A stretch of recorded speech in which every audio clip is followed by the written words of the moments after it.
they really need or want to face the challenge and do something about it. And sometimes we get it right the first time. And recently we got it wrong the first time.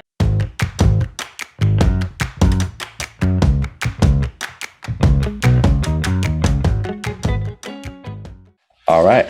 Well, Eleanor, thank you for doing this with me. I'm fairly new to doing this, but I started a podcast and a YouTube video, and I ran across you on LinkedIn. And you're a little bit out of my field. You are a legal coaching attorney, right? So are you still practicing? No, I haven't practiced for the last 12 years while I'm coaching. Okay, so you've been coaching for 12 years. But I've been an attorney for, I think, 38. 38 years, wow. And so, your bio and your profile look very interesting to me, and I felt like I really wanted to learn more about what you do.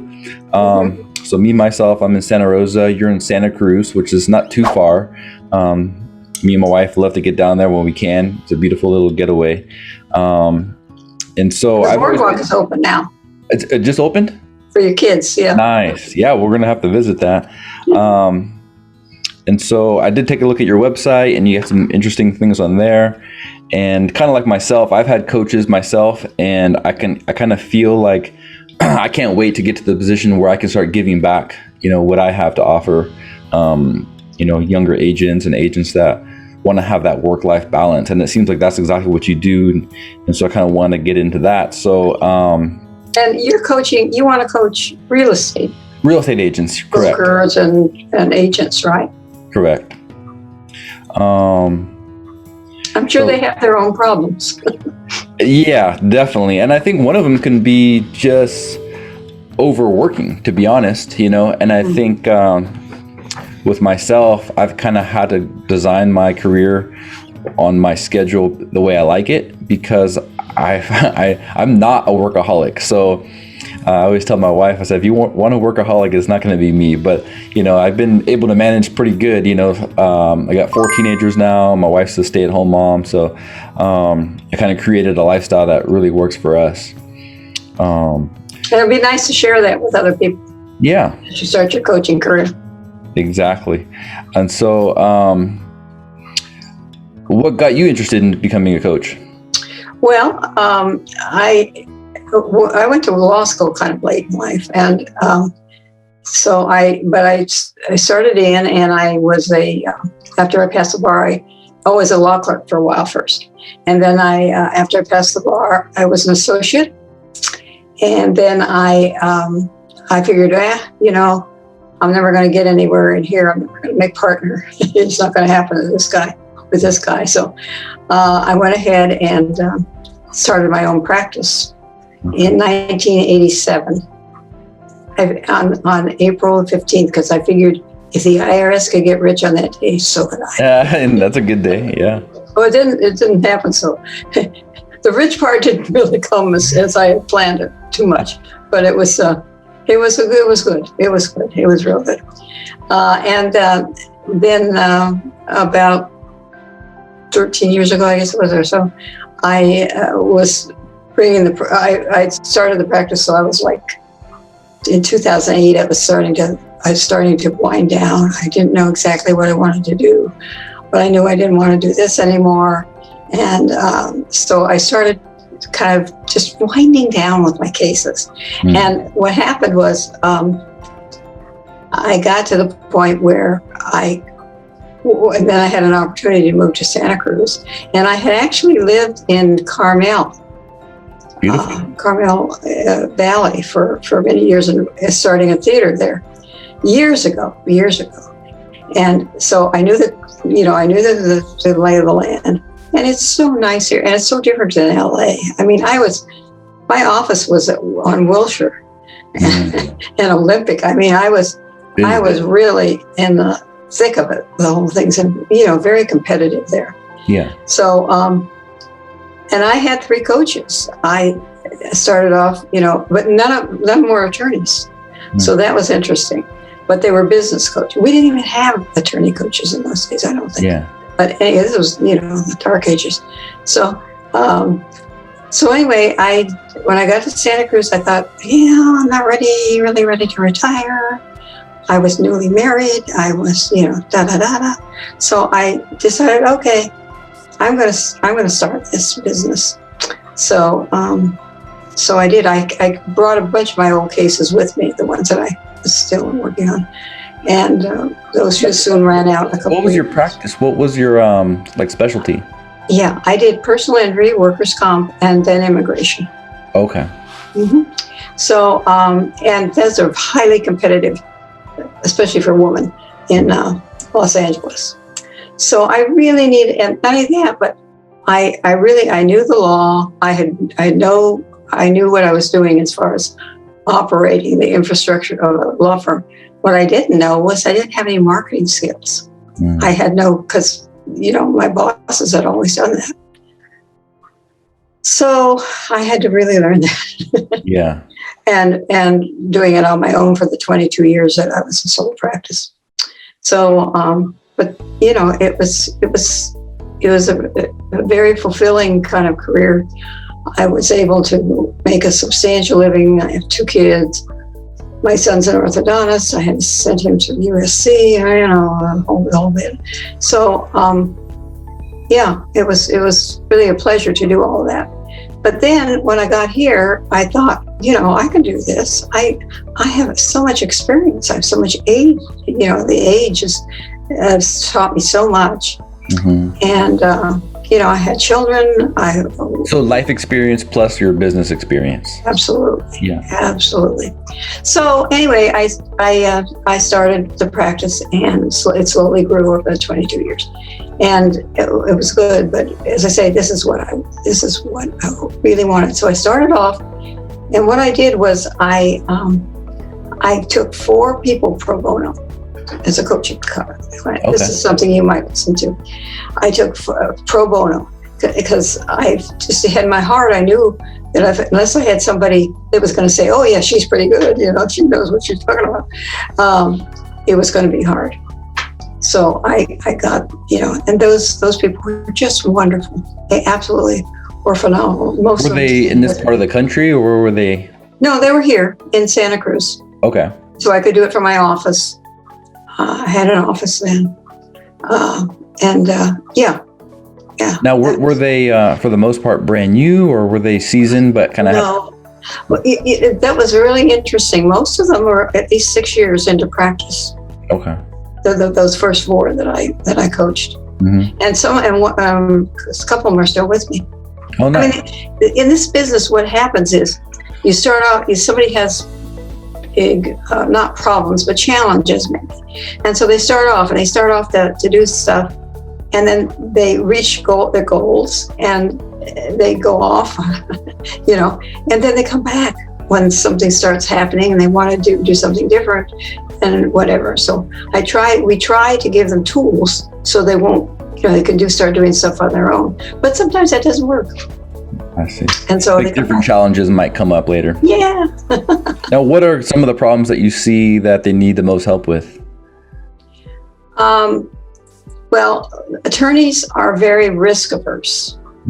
They also are very self-reliant. Also, we're drummed in our little heads in law school that we can do anything. Yeah. That we don't ask for help. If we can't find it in our library, of course, nowadays we go to Google. Yeah. We don't even have a library anymore. And also they're not willing to trust right away, like a lay person would be. So you're dealing with that. You're dealing with making sure that you have enough credentials in our business that they'll start to trust you at some point at least.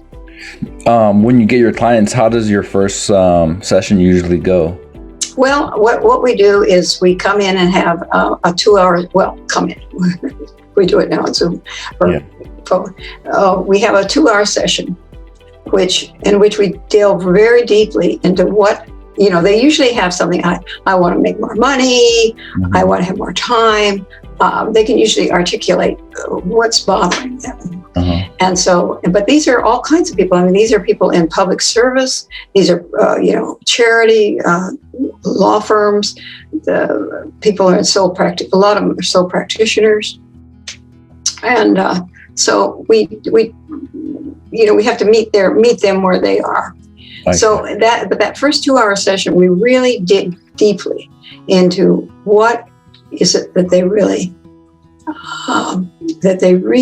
need or want to face the challenge and do something about. And sometimes we get it right the first time. And recently we got it wrong the first time. and we had but they think they want something, but it's something. We got it fixed. And I do have them do the Myers-Briggs. Are you familiar with that at all? Yeah, that's kind of like the disc test? No, it's Myers-Briggs. It's a temperament test. It's based on Carl Jung's theories. Okay. And it's very good for, it's nothing you want to have in stone. I mean, it's nothing you could, but it's very good for, and this is something you might look into when you start your practice. It's good if you get stuck. Like if you get stuck in a place and the person doesn't, it's just really having problems, you can go back to your Myers-Briggs and see what kind of temperament they have. And this has helped many, many people. Many people, yeah. Yeah, I had a gal once who was trying to do criminal law. Oh no, she had done criminal law. And then she was doing, trying to do family law. And she said, everybody wants me to be just a social worker. Yeah. I want to listen to their problems. Well, we found out that her Myers-Briggs said, no, you're not an F, which is a feeling person. You're a T, which is a thinking person. And you're having problems. Well, people have told me in the past that I would make a good counselor. So I feel like I'm already a good listener. And I definitely listen more than I talk. I noticed that with myself. Yeah, but you have to set up some way how you're going to actually coach. Right. It's a little bit different than like listening to somebody who wants to buy a house. Right. Yeah. You got to get them to move the needle, right? Well, we would hope. Yeah. And it says you've on your website that you've coached over 200 attorneys. Well, it's been 12 years. Over that span. So when you have a coaching student, how long are you normally working with them? Well, I usually talk to them about this in the beginning, and usually we can't do anything. I can't anyway, in my practice, I can't do anything substantial in probably less than 3 months. Okay. I usually need at least that much time. And so, I have to be upfront with people and tell them, this is probably not a quick fix. Well, some of them are much easier than others, of course. Well, in the real estate industry, it seems like a lot of the coaching programs that are out there, and there's a lot, they usually require a 1-year commitment. Oh, yeah, so that's usually what they want. Yeah, well, that's luxury. Let's see, that when you start your own practice, you need to market. You need your marketing, and marketing 3 months is a lot easier than marketing a year. Definitely. Especially with attorneys who are not trusting you to begin with. And that's why I coach by the month. My fees are by the month. Because they don't want to be that committed. They want to try. You wrote a book. Yes. So your book is titled... here's my book. Yeah, let's see. My book. And, Be a Better Lawyer. There you go. So is that something that you give to your coaching students? Yes. Okay. Also the American Bar Association published it, so they've sold quite a few copies. Oh, great. And it's on Amazon also. So it's a sort of a self-help book. So did you kind of, like when you wrote that book, was it like a compilation of different cases that you worked with, or? No, it's, as I say, it's a self-help book. Basically, it goes through how I practice, how I coach, which is identifying the problem, setting up a plan, seeing where the person wants to starting and seeing where they want to end, and making a path, starting a path of the goals that we need to get there. Now that changes frequently. It's not because, we might not start off with the right thing. Yeah. But, and then what happens is we do the 2 hour, and then the person goes away with their goals set. And we do an umbrella goal, an intermediate goals, and then action tasks. And that's in the book. I set it out so that the person could actually themselves, not just being with me. Yeah. But it's very, and then I replicate that and send them a follow-up email with that laid out.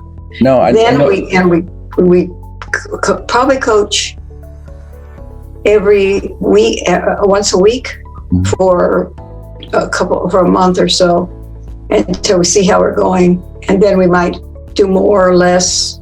That's why I do it by the month, because you never know. Some people need to be, lead a lot of hand holding and lawyers don't want to think about that, but that's essentially what they're needing, some accountability. But we can identify that. Now, do you get the same kind of fulfillment, or is it, would you say, better or worse with your coaching students versus when you were practicing and you had your clients? Oh, this is much better. Is it? I have to deal with all the insurance companies, and can't get stuff that I want to get for people, and Nice. It's a big, huge challenge. But and also, although I had a wonderful supporting staff, and it went very well. It was very successful. I was also a mediator. I'm a certified mediator. And I've used a lot of the skills with my coaching too, because I took the classes and I did all that. And I had a mediation practice. I probably done about 300 or 400 mediations when I was practicing. Now, have you had anybody that wanted to be coached that wasn't an attorney? Yes.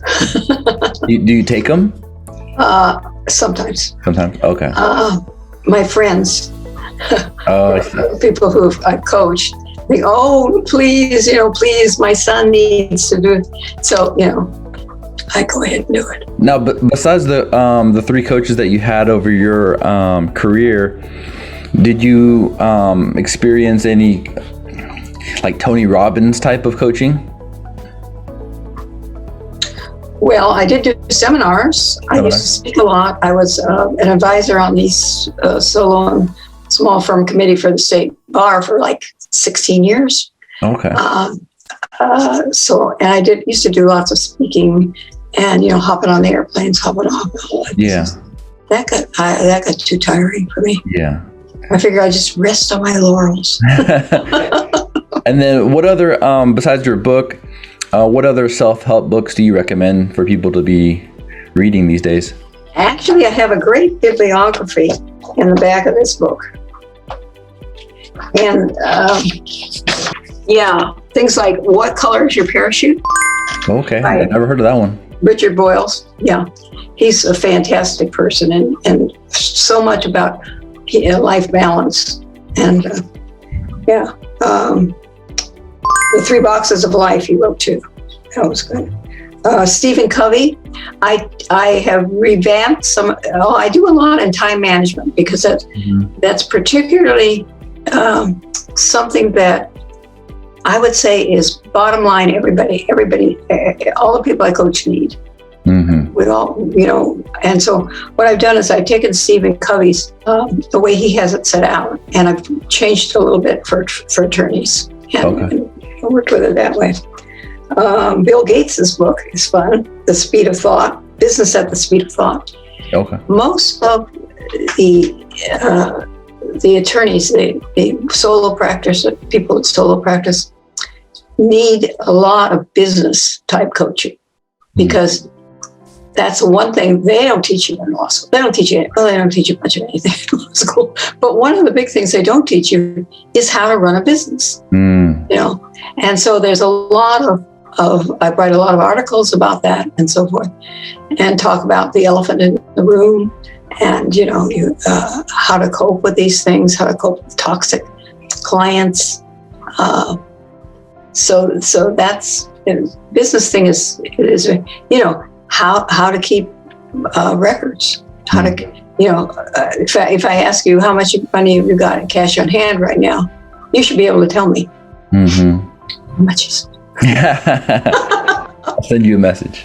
I said, also, like we talk about that, we sign between the client and I, we sign a privacy agreement, so that anything that I talk about or they tell me, it's confidential. Okay. And that's, you know, that's really important for attorneys, because we understand the confidentiality part very, very well and adhere to that.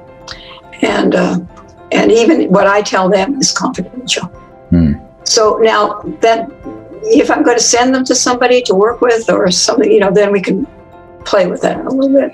So I think this is something I really want to point out. So, you know, you've coached about 200 attorneys. Would you be able to confirm that just because an attorney or someone in a certain industry is making, you know, a substantial amount, you know, let's just call it 500,000 or more per year, that doesn't necessarily mean that their life's going to be better than someone making, you know, between 150 to 200 purely based on the income? Would you agree with that? Oh yeah. I've had several clients who've been very unhappy because they had no life. Right. All they have is work, you know, and a couple, well, more than a couple, towards burnout. And so to catch that in the bud is a gift, you know. No, I feel like, you know, I really do understand all this stuff, and I have been gifted to be able to do this kind of work for people. Let's see, you said we were talking about books. So that's a couple. Malcolm Gladwell's I always like to. You know Malcolm Gladwell? No, I feel like I have to get a copy of your book because number one, I want to read it, but number two, I haven't heard of any of those books that you mentioned. Really? No. Really? Well, these are not hard, fast, how to coach your way to success and so forth. These are real books that you need to kind of ponder over and think about what it is you're doing. Yeah. You know, and how, and the big thing is, you know, you sound like you're very susceptible to accepting advice and coaching and so forth, whereas a lot of people are not. Oh, there's a good book, Michelle Tuller, her Overcoming Procrastination. That's a big thing too, right there, up there with time management. I have them do mission statements. Mission statements both for their practices as well as for their personal life. That's good. And then we take those and we use those to base how we go forward with a lot of it. Okay. Yeah, and that's hard. That's hard for people. That's really difficult. So, you know, my book will tell you how to do that. Yeah, that's good. And where can you find that? On Amazon? It's on Amazon or the ABA. Okay. Cheaper on Amazon. On Amazon. All right. I don't get any money from that part though. Now, as far as your coaching, is it all pretty much word of mouth, or do you advertise for that? No, I do some LinkedIn advertising. I have. Word of mouth is always good, you know, with the, you know, if I could do what I tell everybody else to do, you know, keep up with your contacts. They're your best, you know, best referral sources. And yeah, so I do that, but I'm pretty familiar with doing marketing plans. A lot of attorneys even solo practice attorneys are resistant to that. They just think, you know. But one of my coaches told me once, he said, Eleanor, you can't just sit in your ivory tower and expect them to come to you. They're not going to do that. So that's true. Very cool.